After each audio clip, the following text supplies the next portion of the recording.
అందరికీ నమస్కారం. ఇంట్లో దేవుడి విగ్రహాలు పెట్టుకోవచ్చా? ఒకవేళ పెట్టుకుంటే వాటి సైజు ఎంత ఉండాలి? ఈ విషయం మీద చాలామందికి చాలా రకాల సందేహాలు, అపోహలు ఉంటాయి కదూ. సరే, ఈరోజు మనం ఈ గందరగోళానికంతటికీ శాస్త్రాలు ఏం చెబుతున్నాయో చూసి ఒక స్పష్టమైన సమాధానం తెలుసుకుందాం. అవును, అసలు ఇంట్లో విగ్రహాలు ఉండొచ్చా? ఒకవేళ ఉంటే వాటి సైజెంత ఉండాలి? కొందరు 2 అంగుళాలం అంటారు, మరికొందరు 6 అంగుళాల వరకు పర్లేదంటారు. ఇలా రకరకాల మాటలు వింటుంటాం. ఇలాంటి ప్రశ్నలు చాలామందిని కన్ఫ్యూజ్ చేస్తుంటాయి. అందుకే ఈరోజు ఈ సందేహాలన్నింటికీ శాస్త్రపరంగా సరైన సమాధానాలేంటో వెతుకుదాం. అయితే ఈ రూల్స్ ఏంటి అని నేరుగా తెలుసుకునే కంటే ముందు మనమొక చాలా ముఖ్యమైన విషయం అర్థం చేసుకోవాలి. సనాతన ధర్మంలో అసలు ఆరాధన అంటే ఏంటి, అందులో ఎన్ని పద్ధతులున్నాయని తెలిస్తే ఈ విగ్రహారాధన వెనుక ఉన్న అసలు లాజిక్ ఏంటో మనకు చాలా క్లియర్గా అర్థమవుతుంది. చూడండి, ఆధ్యాత్మికంగా ఎదగడానికి అంటే భగవంతుణ్ణి చేరుకోవడానికి సనాతన ధర్మంలో ఉపాసన కోసం 2 మెయిన్ దారులు చూపించారు. ఈ 2 పద్ధతులు కూడా దేవుణ్ణి చేరడానికి వేర్వేరు మార్గాలన్నమాట. ఆ 2 దారుల్లో మొదటిది నిర్గుణోపాసన. నిర్గుణ అంటే గుణాలు లేని, రూపం లేని దేవుణ్ణి ఉపాసించడం. అంటే భగవంతుడికి రూపం లేదని భావించి కేవలం మంత్రాన్ని పట్టుకుని మనసులోనే ధ్యానించడం. కాని దీనికి చాలా సెల్ఫ్ కంట్రోల్ కావాలి. ఇది అందరికీ సాధ్యమయ్యే పని కాదు. అందుకే మనలాంటి సాధారణ గృహస్థుల కోసం అందరికీ అందుబాటులో ఉండేలా సగుణోపాసన అనే 2వ మార్గాన్ని చూపించారు. ఇందులో విగ్రహం లాంటి ఒక భౌతిక రూపాన్ని ఆరాధించడం ద్వారా భక్తిని పెంచుకోవడం చాలా సులభమవుతుంది. సరే, బాగుంది. మరి ఈ రూల్స్ అన్నిటికీ ఆధారం ఏంటి? ఎక్కడ్నించొచ్చాయివి? ఇవి ఎవరో సొంతంగా చెప్పిన మాటలు కాదండి. వీటన్నిటికీ ఒక బలమైన శాస్త్రపరమైన ఆధారముంది. ఆ శాస్త్రాలు అసలు ఏం చెప్తున్నాయో మనం ఇప్పుడు చూద్దాం. విగ్రహారాధనకు సంబంధించిన నియమాలన్నిటికీ మూలం ప్రామాణికమైన గ్రంథం ఆగమశాస్త్రం. అసలు దేవాలయాలు ఎలా కట్టాలి, విగ్రహాల కొలతలు ఎలా ఉండాలి, పూజలు ఎలా చెయ్యాలి, ఇలా ప్రతి విషయాన్ని చాలా సైంటిఫిక్గా వివరిస్తోంది శాస్త్రం. అంతేకాదు, ఇంట్లో పూజకు సంబంధించిన నియమాలకు కూడా ఇదే మనకు దారి చూపిస్తుంది. ఇక్కడ భగవద్గీతలో శ్రీకృష్ణుడు చెప్పిన ఒక మాట గుర్తు చేసుకోవాలి. తస్మాత్ శాస్త్రం ప్రమాణంతే కార్యాకార్య వ్యవస్థితౌ. అంటే మనం ఏ పని చెయ్యాలి, ఏ పని చెయ్యకూడదు అనే కన్ఫ్యూజన్ వచ్చినప్పుడు శాస్త్రమే మనకు ఆధారం, అదే మనకు గైడ్. సో శాస్త్రాన్ని ఫాలో అవడం వల్ల మన పూజ సరైన పద్ధతిలో జరుగుతుంది, దానివల్ల మంచి ఫలితాలు కూడా వస్తాయి. ఇక అసలు విషయానికి వచ్చేద్దాం. అందరూ ఎదురుచూస్తున్న ఆ ముఖ్యమైన ప్రశ్నకు సమాధానమేంటంటే, ఇంట్లో పెట్టుకునే విగ్రహాల సైజ్ ఎంత ఉండాలి? దీనికి శాస్త్రం చాలా స్పష్టంగా, చాలా సింపుల్గా ఒక రూల్ చెప్పిందే.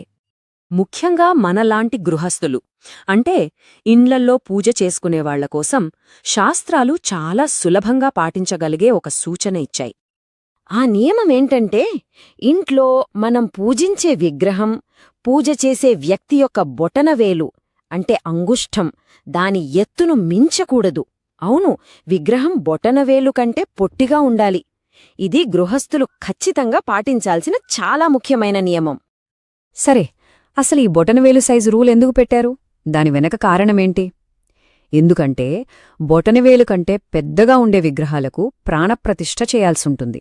అంటే ప్రతిరోజూ పూజకు ముందు ఆవాహన చేసి దేవుణ్ణి ఆ విగ్రహంలోకి ఆహ్వానించి పూజ అయిపోయాక విసర్జన మంత్రాలతో మళ్లీ పంపించాలి. ఈ కర్మకాండలన్నీ చాలా క్రమశిక్షణతో రోజూ తప్పకుండా చేయాలి. ఇది మనలాంటి సాధారణ గృహస్థులకు మనకున్న పనులతో, బిజీ లైఫ్తో సాధ్యపడకపోవచ్చు. ఒకవేళ ఈ పద్ధతులన్నీ సరిగ్గా పాటించకపోతే మనం చేసిన పూజకు రావలసిన పూర్తి ఫలితం రావని శాస్త్రం హెచ్చరిస్తుంది. అందుకే ఈ చిన్న సైజు నియమం.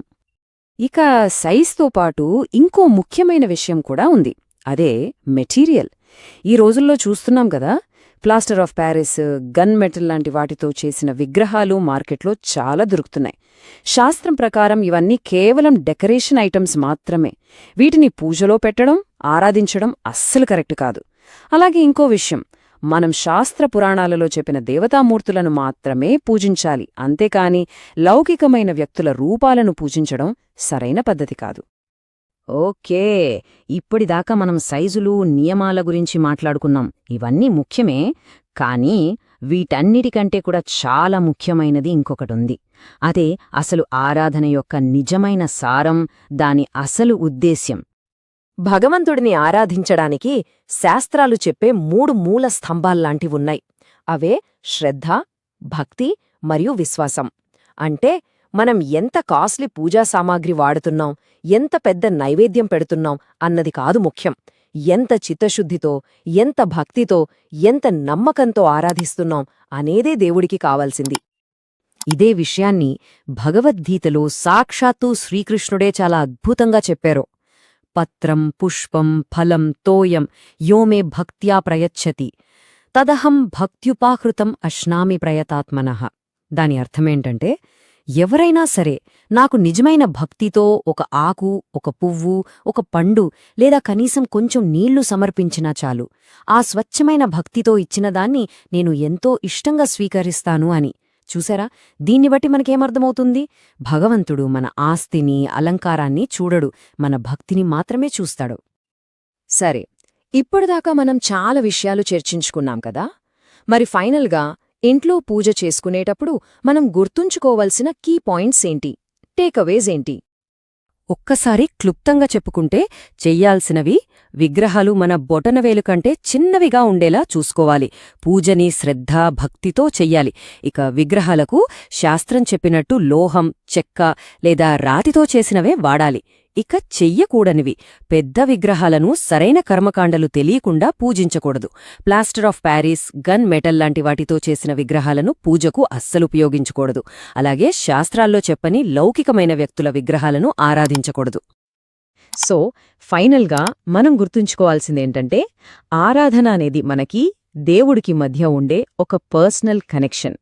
శాస్త్రం చెప్పిన నియమాలు మనకొక గైడ్ లాంటివి, సరైన దారి చూపిస్తాయి. కానీ ఆ దారిలో మన ప్రయాణానికి అసలైన శక్తినిచ్చేది మాత్రం మన హృదయంలో ఉండే స్వచ్ఛమైన భక్తే. వెళ్లే ముందు ఒక చిన్న ప్రశ్నతో మిమ్మల్ని వదిలేస్తాను. ఆలోచించండి. భక్తి అనేది మనసుకి, హృదయానికి సంబంధించింది అయినప్పుడు, ఒక విగ్రహం లాంటి భౌతిక రూపం ఆ భక్తిని ఒక చోట కేంద్రీకరించడానికి, మనసుని నిలపడానికి ఎలా సహాయపడుతుంది? ఈ విషయం గురించి కాస్త ఆలోచించండి.